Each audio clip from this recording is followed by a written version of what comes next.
Welcome to the show. Hi, I'm Randy Jeffers, and we are live from the entertainment capital of the world, Las Vegas, Nevada. Well, we have a really special show. We have Dr. Ephraim Makube. That's correct. Yeah, I'll make sure I say that exactly right with the right pronunciation, but a doctor of physical therapy. That is correct. And welcome to the show. Thank you very much. It's really great to have you. You know, you're in a field that is just really fascinating and one that I want to learn more about. But let me just start with, I want to ask you something that's sort of a simple question, but I hear the term physiotherapy and physical therapy. What's the difference? So traditionally, physiotherapist is the term that's been used throughout the entire world, except for the United States. We had to be different. Yeah. It's physical therapy if you're in the United States. It's physiotherapy if you're anywhere else in the world.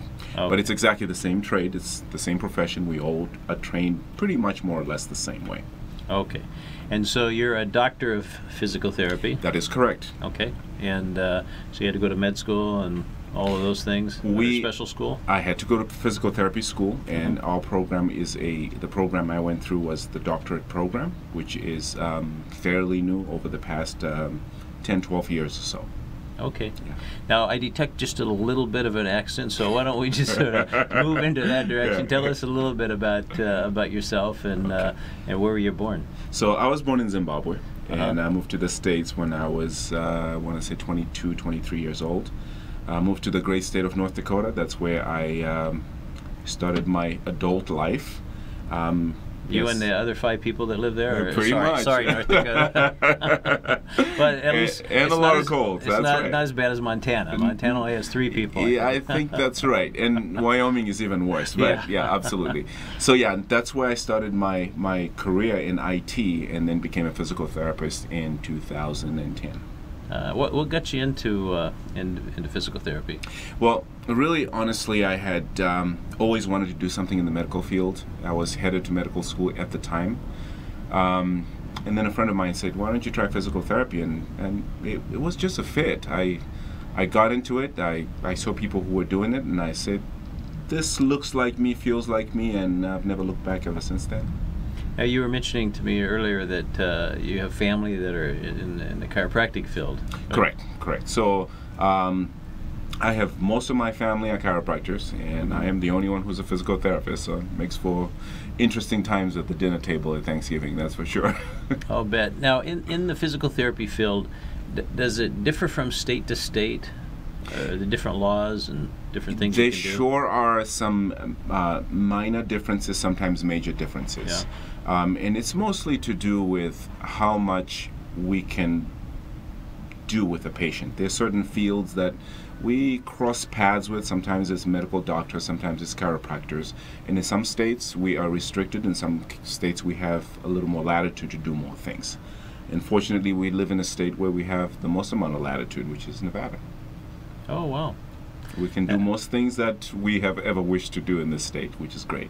Oh, very good. Now, is there some crossover with the field of chiropractors, the things that they do? Yes, particularly what chiropractors will refer to as adjustments. We call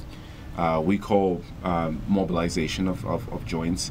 We do the same thing more or less, and chiropractors are doing some exercise as well as treatment for their patients. We obviously do that as our bread and butter. And then use of electronic modalities. So I'm talking about whether it's traction, electrical stimulation, those are modalities that are used by both professions. So depending on which side of the aisle you're on, you may go to a chiropractor or physical therapy and pretty much get more or less the same treatment. So what kind of a patient would come to a physical therapist? So a number of patients that would come in the spectrum, I'll start with the spectrum. It could be a child as young as 2 days old. Wow. To someone as old as 105 years old, or however old you want to be. And what we mostly see are people who are either coming out of surgery, so they are trying to get back into their normal life, whatever their normal life is. We see people who have diseases that they were born with. It could be a neurological disease, multiple sclerosis, any of the diseases that you see, Guillain-Barré, any of those diseases. people that have some immobility as a result of a disease that they were born with or acquired later on in life end up coming to see a physical therapist. Then more and more we're seeing people who are coming in just for maintenance. They're coming in and saying, I'm not moving as fast as I want to, I'm not doing the things I was able to do 10, 20 years ago. Could you help me be able to swing the golf club one more time? So we see a lot of those patients starting to come into the physical therapy realm as well. Now, this may be a silly question, but how does a real physical therapist differ from some of the things that they do in gyms? Because in gyms they would do some of that, right? Correct. Yeah. So a physical therapist is trained in the anatomy of the body, like any person in the medical field, including physicians, would be trained. We're also trained in diseases and how to treat them. So we mostly learn the same anatomy and pathology, as we call it, of the human body as anybody in the physical world. The difference is we look mostly at motion. How is that pathology affecting the way people move? And our goal is to try and get them to move at their optimal level so that they can do the things that define who they are.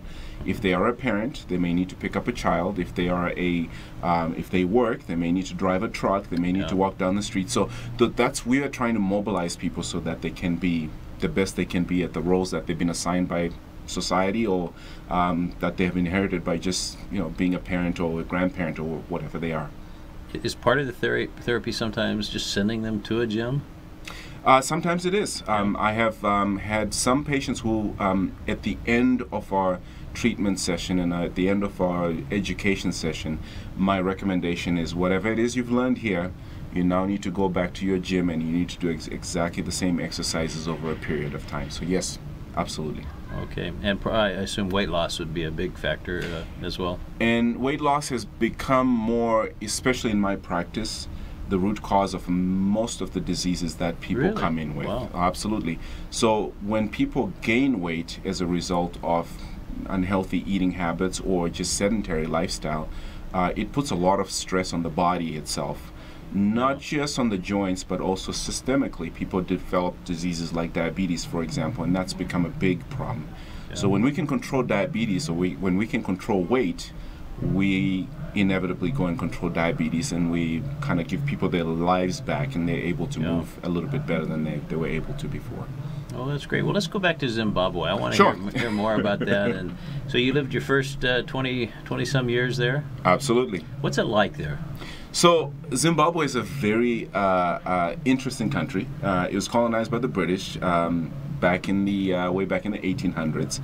Gained its independence in 1980, and ever since then has been a country that really has embraced the English, who lived there side by side with the native Shona and Ndebele people, and that has been Zimbabwe for the longest time. And some of the famous Zimbabweans that people sometimes don't think about are Nick Price was a famous golfer. He golfed for a very long time. There have been many famous Zimbabweans who've come, especially in the sporting ranks, and very well-known country for the Victoria Falls, which we still call the seventh wonder of the world, and that's right in Zimbabwe. A lot of wildlife, but the most wonderful people, just resilient people, people who really embrace life and really enjoy it to the fullest. So it's a great country. It really is. Are there still tribal people there living, similar to how they did centuries ago? So you will find in most of Africa, including Zimbabwe, that the tribal system loosely exists, but it's not the status quo on how we manage the day-to-day happenings of the country. It's still a country like the United States would be. There's still judges and people who kind of manage the day-to-day going of the judicial system. But at a very small level, at a communal level or rural level, you're going to find tribes that may choose to resolve issues or go at issues in their own tribal way, as long as it doesn't break any of the laws of the land. So we still have a tribal system, but it's very loose. It's getting less and less important as it was, let's say, 25 or 30 years ago. But there's still people that live in huts and absolutely. In fact, the jungle, absolutely. they still hunt and. And I Yeah. think that's the beauty of Zimbabwe, is that within minutes of travel, you can be in a city as modern as any city in the United States, and within minutes you are amongst people living pretty much the same way they lived 500 years ago, in huts. In fact, my grandmother lived in a hut, and I Wow. would spend most of my school holidays with my grandmother living in a hut. So that is very, very, very common, which makes the experience a little rich, actually. Yeah. Yeah, absolutely. I can't wait to go visit. But Oh yes, absolutely, and you should come. yeah, absolutely. Well, I'm now. Where is Zimbabwe from? Let's say Ethiopia and Kenya, maybe. Kenya. Okay. A lot of people know about Kenya, for instance. So Zimbabwe is just north of South Africa. That's the big, big one. landmark that we can relate it to. Yeah. In the far southern tip of Africa is where Zimbabwe is situated. Oh, okay. Landlocked. We don't have any access to the ocean because South Africa is to the south, and we have Mozambique and Angola, Namibia, and all those other So it's countries in the around middle. us. It's in the middle. Yes, Oh, we are okay. landlocked. Oh, very interesting. Yeah. How big is it? What's the population? Population of Zimbabwe is about 11 million, at least the last time I was there. Yeah. And I think it still kind of stays around about that 11 to maybe 13, 14 million. Bigger than people. North Dakota. Bigger than North Dakota, smaller than New York City. It's very interesting, and I'm sure you've seen a lot of changes there, huh? Absolutely. The last 20 years have been very. We've seen a lot of changes. We've seen a president who's ran the country for 37 years gracefully give power to somebody else, and now we have a new government with a new president. That's a first for us. I've always known the one president all my life, so That's a long time to rule. That's Yeah. a very long time, 37 years. So. They need some term limitations. I would say so. I would absolutely say so. So what brought you to the U.S.? How'd that come about? So I came to the U.S. for school. I mean, after high school, I really wanted to come to the United States to further my education. And this seemed to be the right place for me to be, just for the education that I was looking for. I was a computer major at the time. So that was my reason for coming down here, is to get some education. Did you have family here?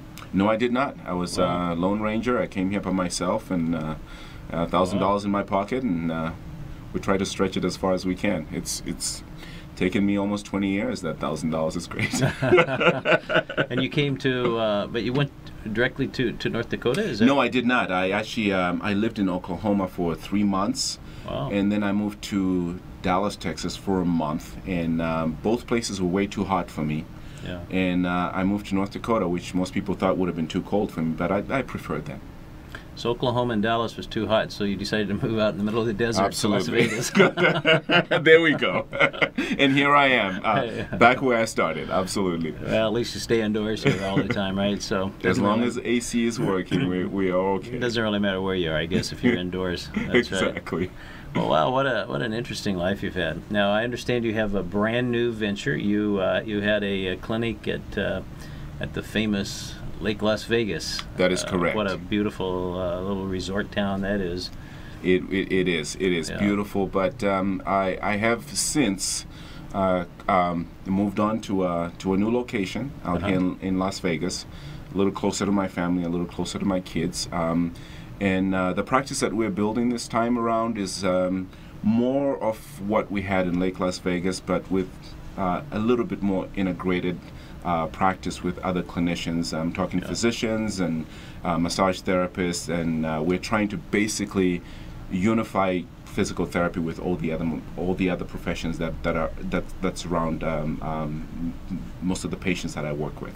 Now, I understand you're going to be part also of a stem cell clinic and laboratory. That is correct. That'll be very interesting. We're very interested in that, and that's an area of medicine that I've always been fascinated with, the advancement in stem cell research, and how after the modalities have been applied by physicians, how physical therapy can get those patients back to their normal life, or what they perceive as a normal life. So, You know, speaking of that, if you could just pick one miracle that that one of your patients has experienced by treatment, what would be the best story that you could come up with?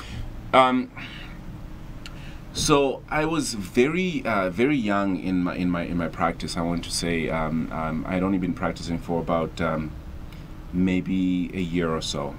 I ran into a gentleman in Washington State who I had been treating for no longer than 2 months. He's paralyzed from waist down, and Wow. he had been told that he will never walk again, which made sense because he had a virus in his spine and that had left him paralyzed. And I saw him one day and I said, "Hey, I noticed that you're moving your leg. Is that intentional or is that just a reflex?" Because sometimes we see that with people who are paralyzed. They have a reflex and it looks like they're doing something and they're not controlling it. And he says, "Oh, I feel like I can control it." I said, "I would like to see if I can get you maybe standing for starters." I spent a lot of time, I want to say probably a good 3 weeks or so, working with this gentleman just to try to get him to stand.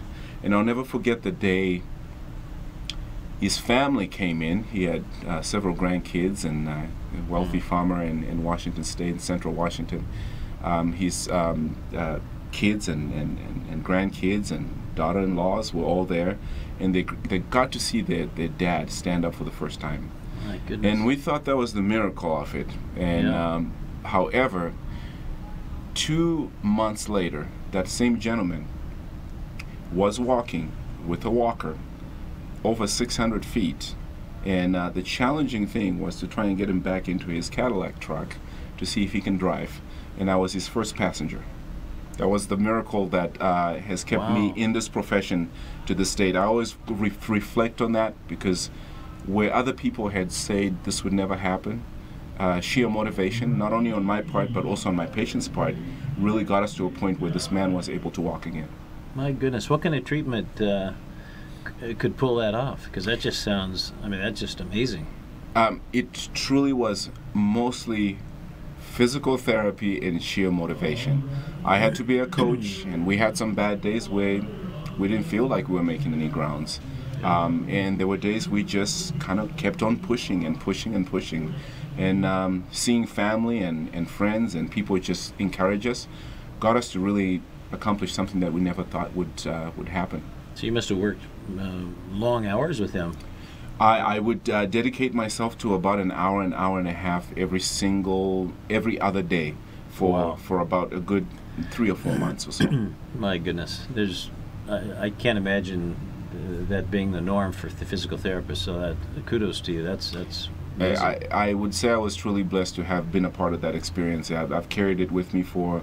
It's the one thing that reminds me why I do what I do. Yeah. It's got to be really rewarding when you see things like, because you must see it all the time. I see it every single time I am, especially when I work in places like hospitals. Yeah. The look on people's faces when they stand up for the first time, or when they stand up after a long period of being in bed and having been told that you might not be able to stand up. The look is priceless. It's people's lives coming back and hope being restored in them, and then you see them in the grocery store a few months later, and they just want to hug you, and and you. We take it for granted as clinicians, but it really makes a big difference in people's lives. It makes everything. It's just totally different. Yeah. Those are miracles. Those are real miracles. It's Absolutely. You're sort of God's hands, go at work. It's amazing. Absolutely. Wow, fabulous. So this new clinic that you're opening up, that's part of a bigger clinic. If people want to reach out to you, will there be a website, or is all that under development? Or? Yeah, so we have a website that we're putting up right now. Do you have an email address, or wait? Absolutely. So my email address is Dr. Makuve, that's DrMakuve @Hutano.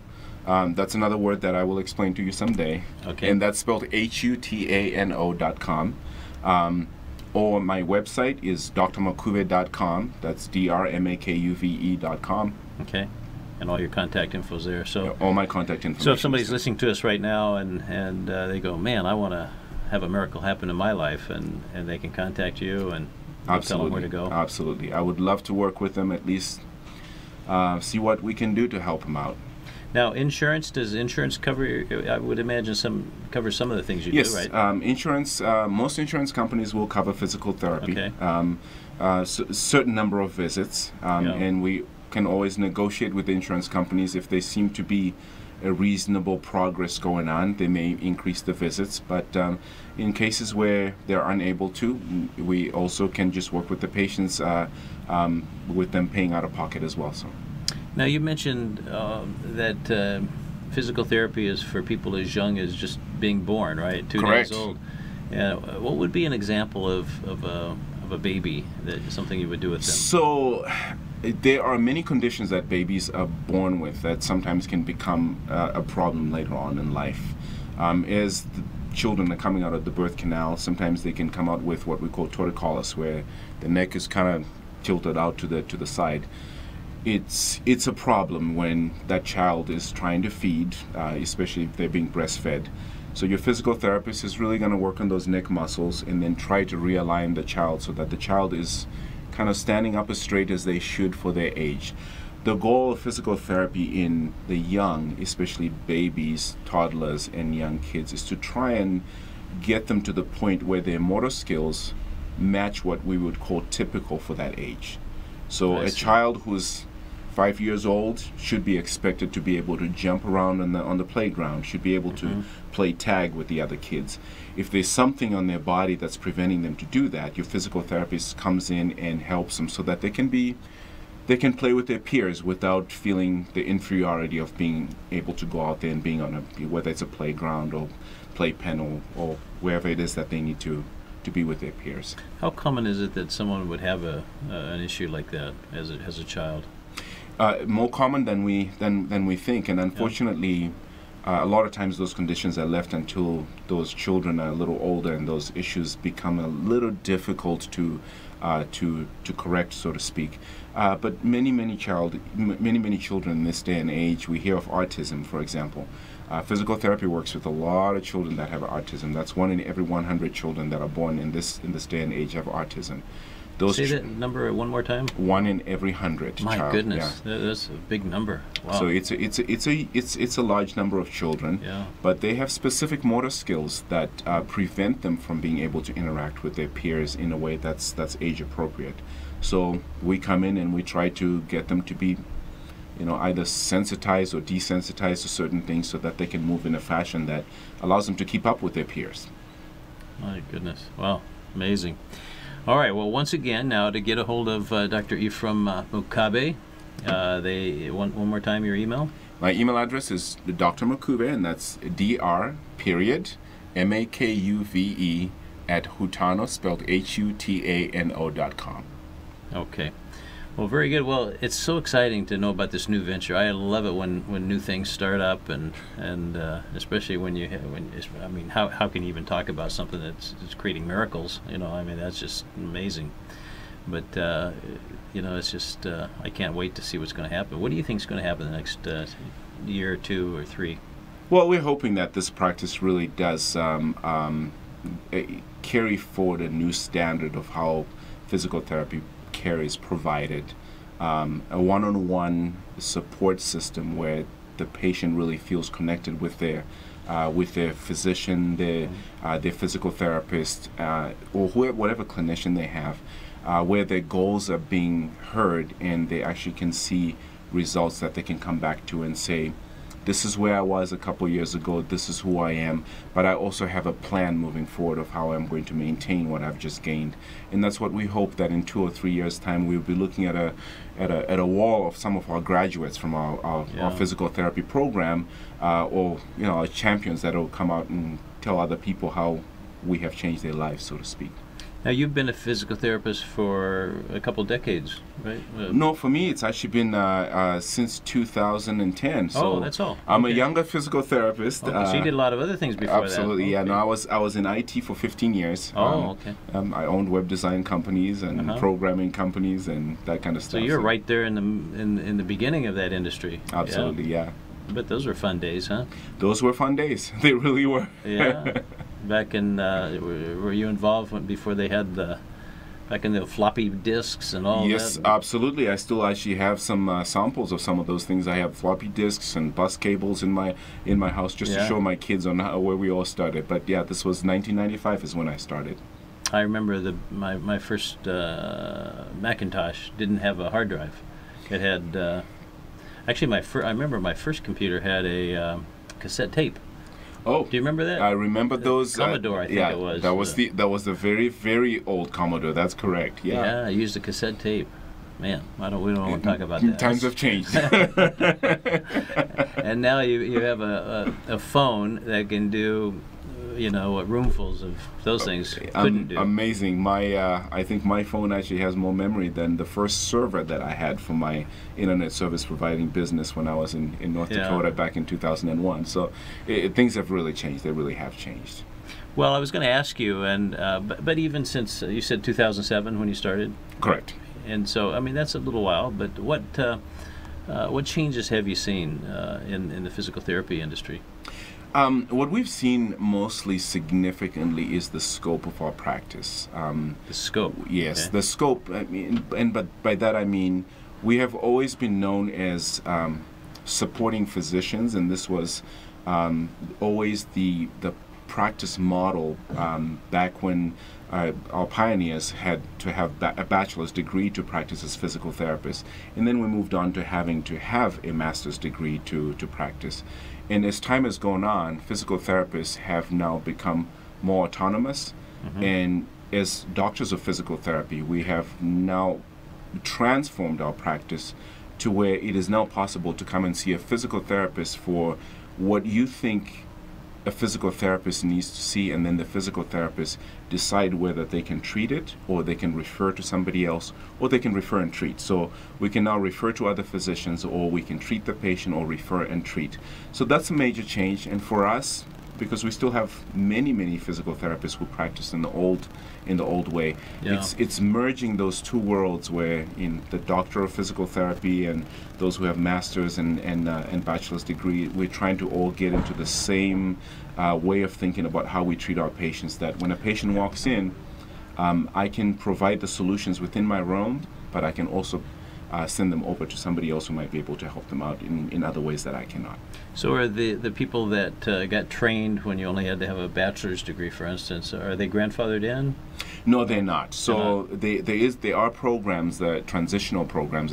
There's a transitional doctor of physical therapy program that's offered in many states that they can go through and get their doctoral degree, so to speak. So everybody's up to speed then. Absolutely, yeah.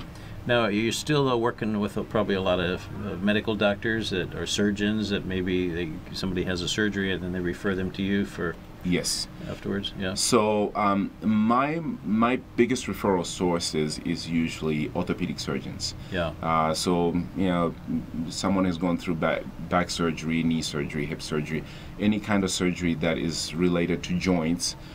They usually end up sending them to physical therapy for rehabilitation.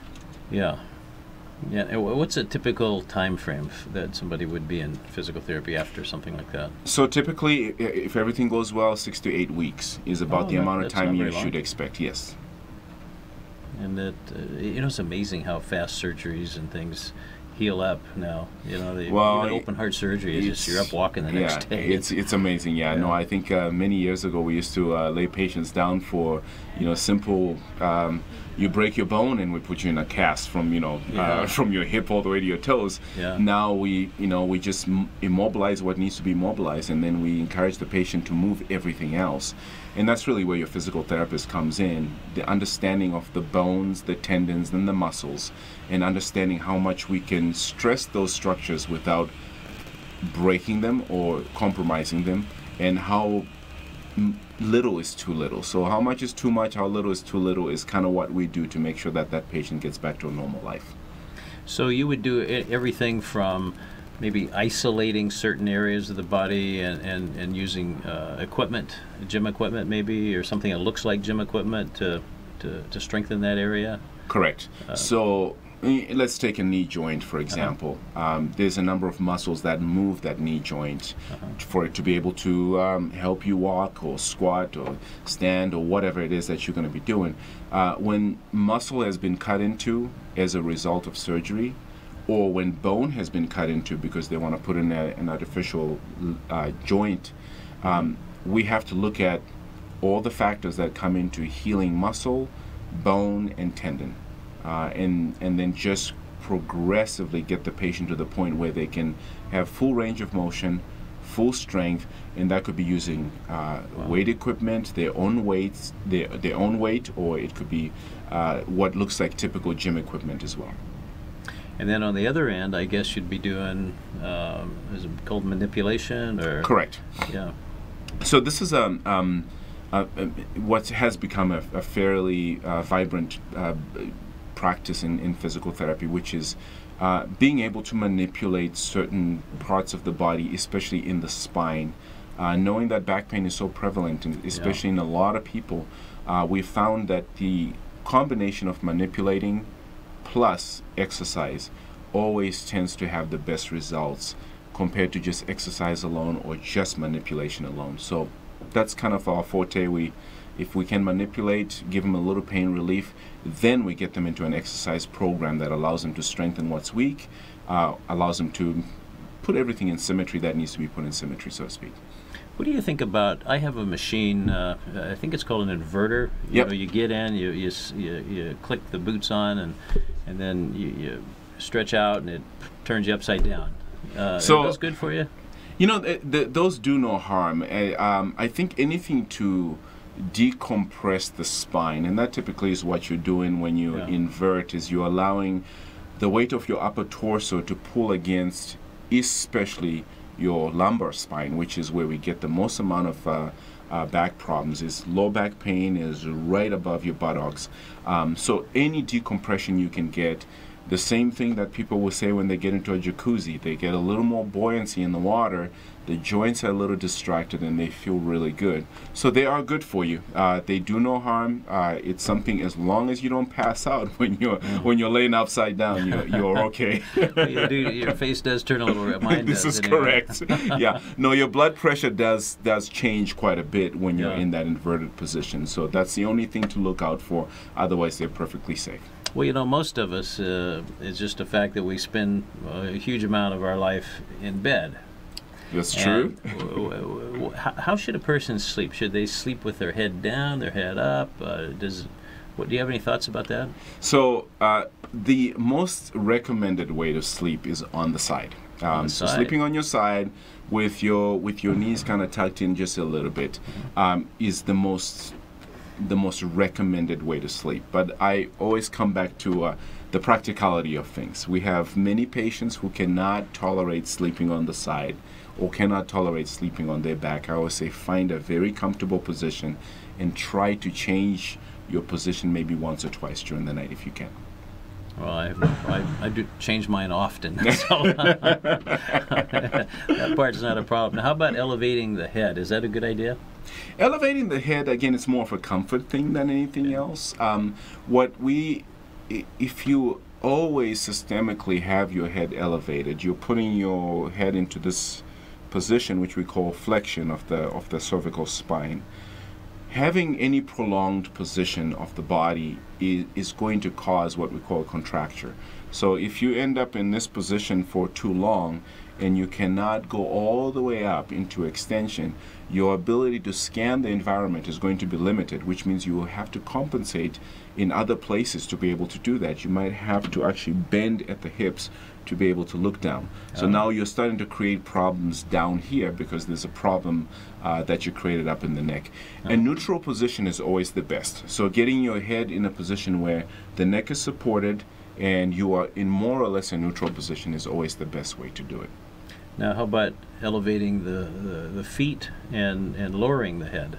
So again, that comes back to the same principle that we talked about on your Tira-Tora, the inversion table. Yeah. So when you elevate your feet or lower your head, your blood pressure is going to get a little low, and when you get up, you may have what we call orthostatic hypotension. That's when you get up and you get a little woozy. You kind of have to sit there for a little bit of time until you can really see clearly. That's the only danger that you have. Otherwise, it really doesn't matter. If you feel comfortable doing that, a lot of times I recommend people who have swelling in the legs to elevate their legs so that the fluid can come down when they're laying down. Yeah. Okay. Well, very interesting. Well, let's talk a little bit about you personally. Sure. Are you here by yourself? You have a family? I have. I am a father that raises my 2 children. 2 children. Yes. Wow. So a single parent of 2. 18-year-old who just started driving. Wow. You may send your prayers. Yeah. That's right. And I have Send money before and money. That's correct. And I have a 14-year-old son who's in high school. So freshman in high school. Wow. And a freshman in college. She's at UNLV. Oh, well, wonderful. Well, those are great ages, especially the Absolutely. 14-year-old son. It's got to be a lot of fun, huh? It is a lot of fun. In fact, we're going to have sushi right after this. Oh, yeah? Yeah, it's his favorite thing. That's the thing we do with our sons. We eat sushi. I do that with my sons. They love sushi. We do that Awesome. often. But where's your favorite place in town? So I just discovered Sushi Fever up on Durango and in Sahara. My gosh, beautiful sushi. Sushi Fever. Sushi Fever. Okay. They deserve every star that they have on Google. That's for sure. Really, really good Oh, place. we'll have to try that out. I haven't been to that one, but there's so many great sushi Oh, there are so places many here. of them here in town. Absolutely. Yeah, absolutely. So, do you think your son's going to follow, or your daughter's going to follow in your footsteps? No, she's not. At least to this point, she's a writer, and she wrote her first book when she was 17 years old. My goodness. And she's wow. an English major, and that's what she's committed to doing. So, I hope she'll be the next big novel writer somewhere. Yeah. If not that, maybe she'll write a book. I don't know, but that's what she's going to do. And how about your son? My son is going to be a movie producer. That's his at 14 years. He knows more about movies than I could ever think about. He's a movie critic that he's really well advanced in his trade as far as that goes. So I wouldn't be surprised if he became that. My goodness. Wow.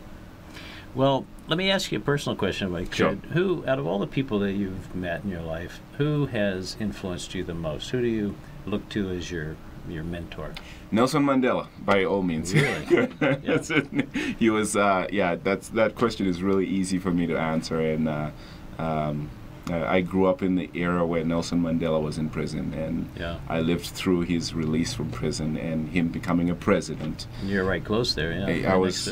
We were right there, and Yeah. we named some of our streets Nelson Mandela back home.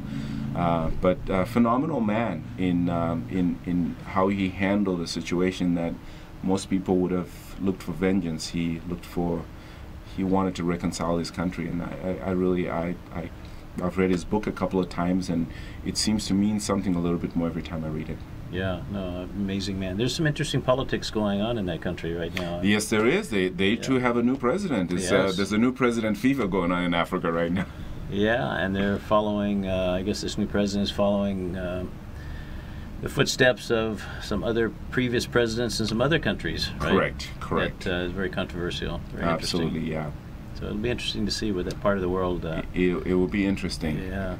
Well, I can't wait to go visit Africa. It's what an amazing place. Of course, a lot of people think it's the birthplace of civilization, and especially the animal. You must have seen some amazing animals growing up. Oh yeah, it's and you see them all, and you learn to know your space in that whole arena. We're not going to pat any lions. I guess they like to eat people. But no, absolutely, very, very diverse wild animal. You just about anywhere you go, you're going to find some really awesome species. Do they have zoos over there, or is everything out in the wild? So we have what are called national parks, and that's really the extent of the zoos. And you're going to have to drive a Toyota Land Cruiser to see one of these animals. In the cities, we have, for example, there's a place called the Lion and Cheetah Park, It's not the size of a zoo. It really is bigger than a zoo, but you can go out there and you can see them in a more in an area that's more manageable to travel. Otherwise, we have snake parks where they have snakes and reptiles and that kind of stuff in kind of one so no area. hunting in those areas. No hunting in those areas at Which all. is No. fair. Yeah. So it's like National Geographic. It's just like how they explain it, I guess, right? Absolutely, yeah. But it's not uncommon. When I was growing up, in my grandmother's farm, I mean, there were baboons all over the place. We'd chase those guys out of Wow. the fields because they would eat everything that they can eat. We've seen not lions, but we've seen some big animals, Cape buffalo, and we've hunted those on our land as well. So the baboons, when you're chasing these baboons away, they don't want to chase you back? They can chase you back, and actually baboons are very clever. So they will look at your size and they'll size you up. If you look like you're small enough for them to take on, they will chase you away. And if you start running, they will continue chasing you. Yeah. So if you stand your ground, you have a better chance of at least getting them away. But very, very smart animals. Yeah, amazing. Wow, what memories you must have. It's and the older you get, the more you cherish those memories. Yeah. I think, yeah. Now your kids, have you taken them back? I have not. I'm taking my son in May. The first time? Yeah, for the first time. He's Wow. excited about it. Yeah. Now, obviously your English is very good. So is English the language there? So English is the official language. Uh-huh. We have a few other languages. We have Shona and Ndebele are the two languages that are spoken in my country predominantly. Shona? Shona, yeah. Shona. Okay. Shona is a derivative of Swahili, and then Ndebele is kind of the same as what they speak in South Africa, the language called Xhosa. The clicking of the... the clicking, yeah. That's correct. Do you speak that language at all? I do not. I understand if I'm watching a movie and they're speaking, I can understand it, but I do not speak it fluently. I do speak Shona fluently, though.